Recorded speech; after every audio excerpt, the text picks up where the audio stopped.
And welcome back to Bitcoin Advisors channel. My name is Chris, bringing it to you here from Westlake Village, California. It's bright and sunny. It's a beautiful Friday. And it looks like we're pouring out a little more blood in the streets. So let's get into it here. What are we going to cover?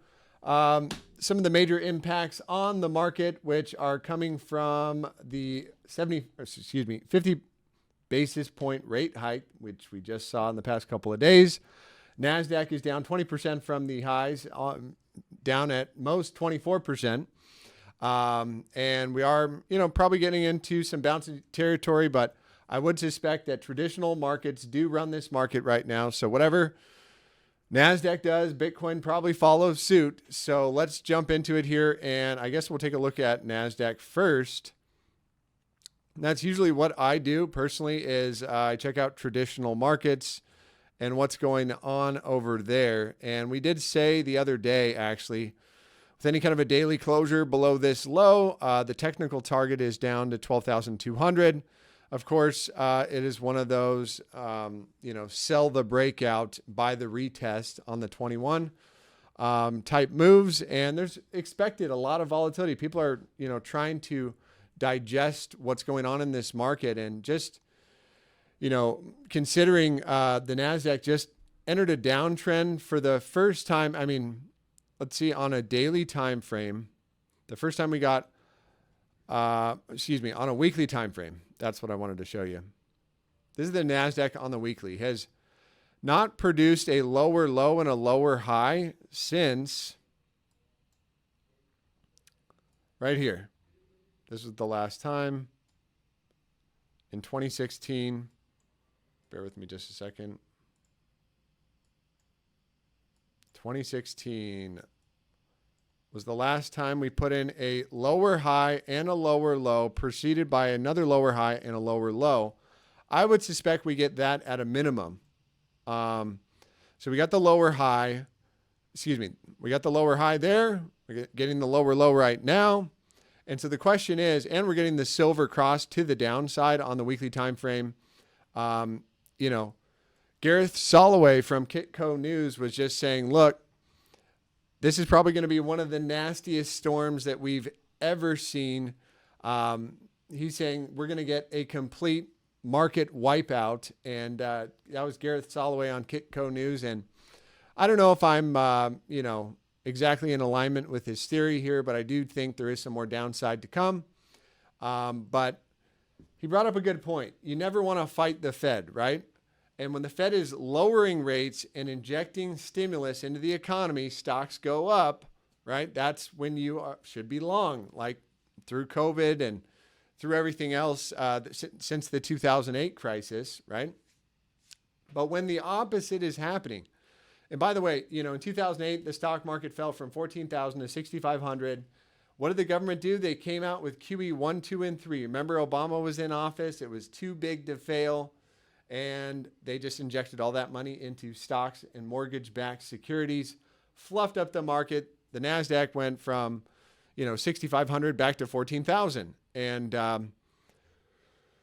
oddly enough, that was the Dow Jones, right? The Dow Jones, which let me just pull up the good old Dow chart here. Excuse me. Let's see if here's the S&P. But back to the 2008 crisis. What happened in 2008? I know we all remember that. Started in 2007, and the bottom of the market was March of 2009. So that bear market took, about from November of 2007. Oddly enough, we just hit a high in November to March of 2009. And that was where, Dow fell from 14,000 to 6,500. And, that was pretty nasty. So what is the Dow doing right now alongside NASDAQ and S&P? That was the S&P. The Dow, let's take a look at Dow as well. This is a toppy signal, lower low, lower high, and the next thing is a lower low. And how would you get a measure move target off of this? Right down in the purple 200, any kind of a daily closure right there. But yeah, we didn't quite get a closure below. Yeah, we did. We got the closure below. We already got the closure below. and retesting the 618 on a bounce right here, or the 382 on a bearish retracement, kind of putting in a double top, and looks like probably going to roll over. Probably going to roll over. But back to what I was saying, so when the Fed is lowering rates and injecting money into the economy, might be a good time to be long in the stock market. Don't fight the Fed.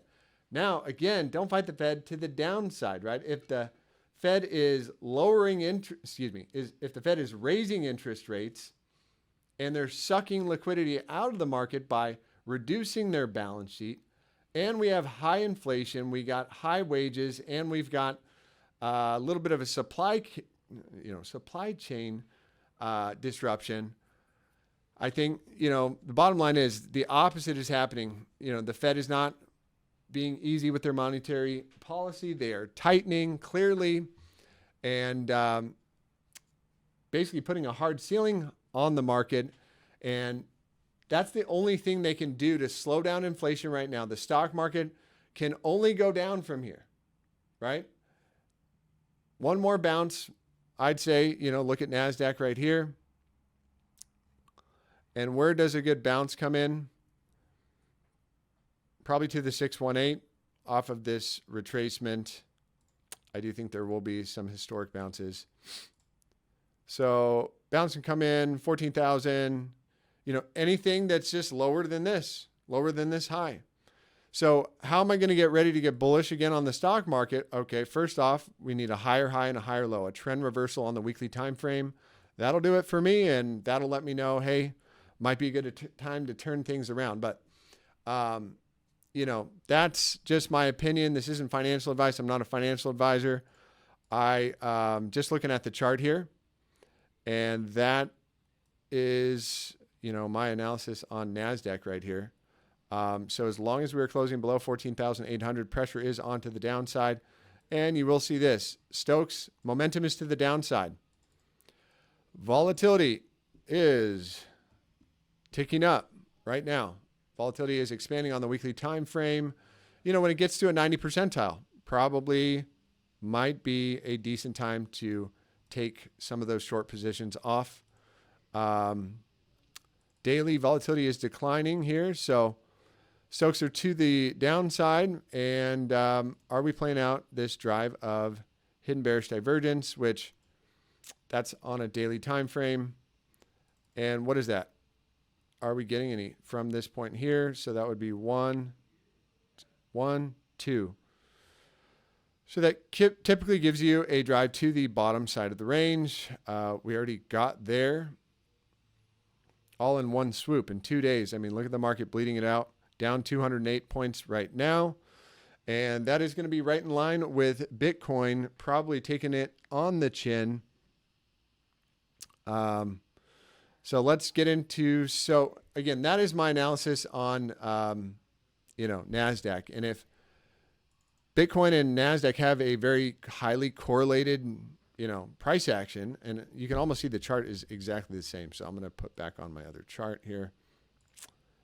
And we're going to take a look at Bitcoin on the daily time frame right now. So just want to really have some fresh eyes on it, as they're not very fresh. I've been watching the markets all morning long. A lot of volatility in here today. And I want to make sure I don't make this video too long today. But we did break. So what had we been talking about over the past few weeks, right? We said, hey, look, any kind of a break below actually 39,000, that was the level right here. That very, very likely, so I'm just going to draw it out.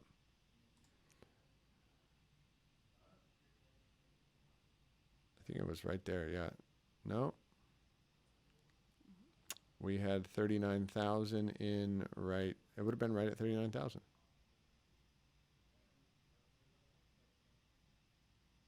Yeah, it was this wick here, yeah. So we had it at 39,000, give or take a few bucks. And we said any kind of a break below 39,000 very likely initiates a target down to 37. Now, we did get the move down to 37 right here. Actually, 36.5. We closed on the day. We did say very likely going to get a bounce off 37,000. Did we get that bounce on a lower term time frame? I do believe we did. Or did we just shoot right through 37,000? Pretty much shot right through it. And we did say any kind of a daily closure below 37,000. We were looking for 34,000 to get hit. We got down to 35. So the daily closure below 37 happened yesterday. And that does give us a technical target down to at least fill in this wick here at 34,400. The question is, do we bounce first or not alongside Nasdaq, right? Is it bounce first or not? And frankly, this pressure is on to the downside as long as we are closing dailies below. In fact, I would say this, because that's where your line in the sand for bearish divergence will be at 41,600. On a daily closing basis,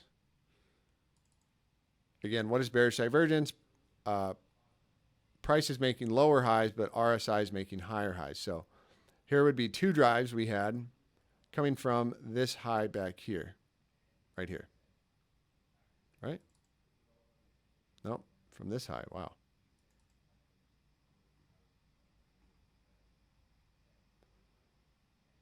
So coming from this high right here,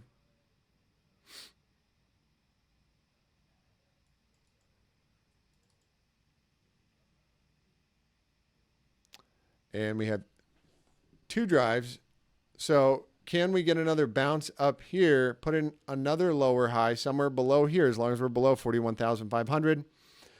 It's just going to be another lower high in price continuation. And what else leads me to believe? So yeah, I think we do, play out some kind of a bounce here. But what else do we have here? Daily volatility is on the floor, actually getting above the 20 percentile. We had been saying, hey, this is going to give us the indication of what direction price is going to move, because when volatility expands, the price should go in the direction of the trend. That is the rule. Now, here's where I have a little conflicting view. Momentum is crossed to the upside on spot price. However, on CMEs, it's crossed down. And we'll stay crossed down as long as we are below 36,740. So do we want to trust CMEs? Do we want to trust spot price? Spot price will cross down below 35.9, right where we're at today. So could we get the cross down here in the next, 4 hours, 5 hours? And I guess I will bring this up as well. So Bitcoin has been really in this descending triangle. You can more clearly see it on the hourly time frame. It's been very tightly held in this area for some time. So volatility has been declining. It's been declining since here, right? Since we maxed out here, declining, prices going sideways. So what that tells me is when volatility does get reset on the hourly, that expansion, I am looking for it to go in the direction of the trend, especially if we are closing hourlies below 36,700. Where would I start to call a bit of a bear trap? And that would be hourly closure back above 37,200. And I'd say price might give a stab all the way up to 39,000 over some time. I don't know if hourly, you could really trust it on an hourly, but that is what I'm looking at. So this price action been really tightly wound in here. And I'll just draw it out like this. And how would you get a measure move on something like this? Well, there's a couple ways you could do it. One is like this. We got a descending triangle. Those are more likely to break to the downside. Why? Because they're making lower highs and typically lower lows. And where's the measure move on this guy? Does put us down to about 34.6. 34.6 on an hourly closure below this level. But, you know, could bounce at this wick as well, right here at 35.2. I think that could easily happen. Key is, you know, what we want to see is volatility start to expand. Right now it is to the upside as long as we're above 35,646. So we'll cross down basically below this area. And yeah, so if we see a break of the range plus volatility start to expand and momentum turn to the downside, I'd say that'd be a pretty darn good indicator or first warning signal that prices are going to come down a bit more. On the hourly time frame, if we want to look at on a 4 hour, I mean, and it won't take much for this thing to get a bounce. You know, the move in the opposite side, if we break to the upside on this guy, and I would mediate that with a closure above,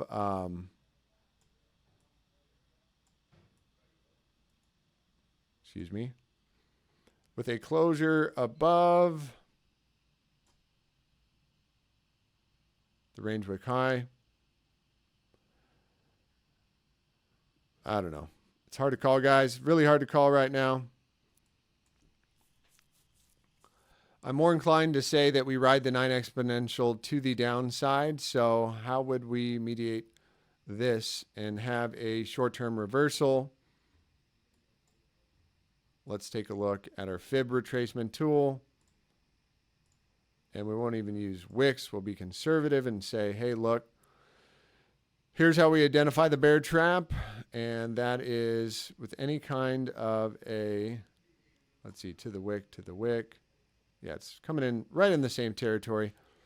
So call it above 39,000, any kind of a 4 hour closure back above 39,000. And I would be calling a bit of a bear trap. Again, it's been both ways, sideways, upways, downways.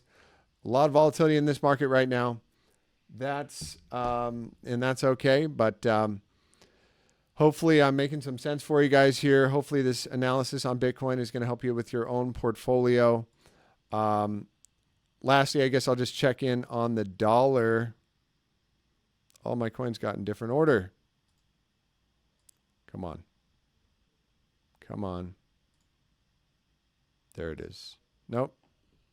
That is not how I had it set up. But anyways, back onto the dollar. Dollar is playing at a bit of a bounce here. And that's why I imagine, come on. It won't do it for me. Let's see if I go back to my trading account and then to my hot list. It doesn't have them in order how I like it. Oh, well, Nasdaq, that's in line with Nasdaq coming down. On the 4 hour, getting rejected at the 21.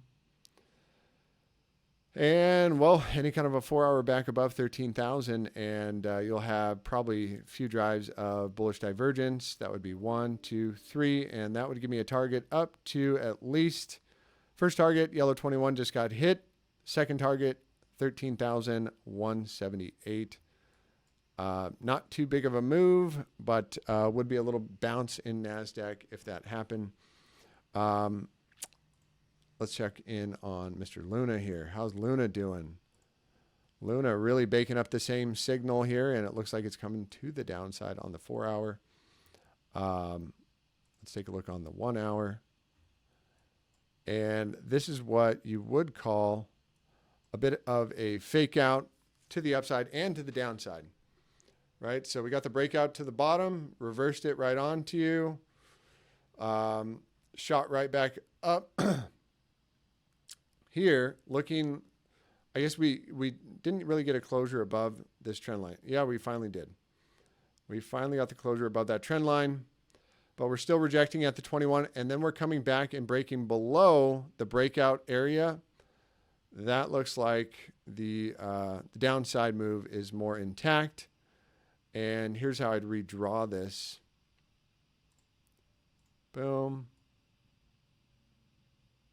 Something like that. Which should give us a nice little bit more length on that move to the downside. And yeah, that's right in line with the downside target on the, where is that downside target coming from on the daily time frame? Yeah, that's coming in. You know, Bitcoin wants to spill out here.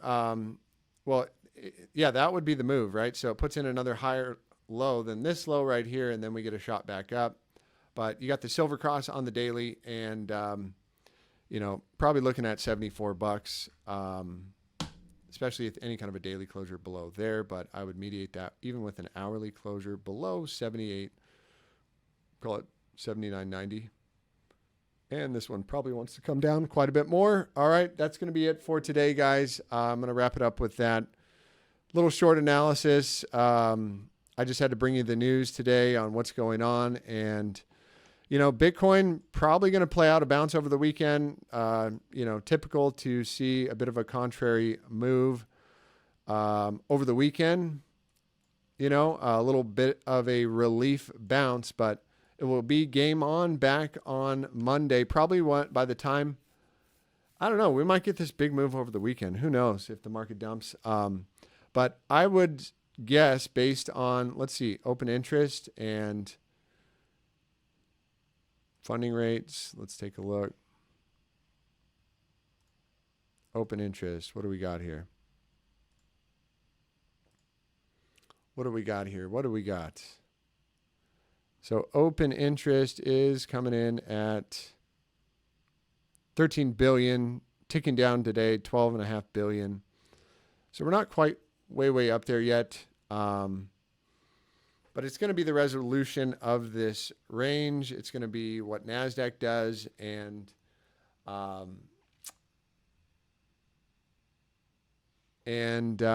yeah, so again, just a little more analysis, a little more. Let's get down to the lower term time frame, see if we see anything obvious on Bitcoin.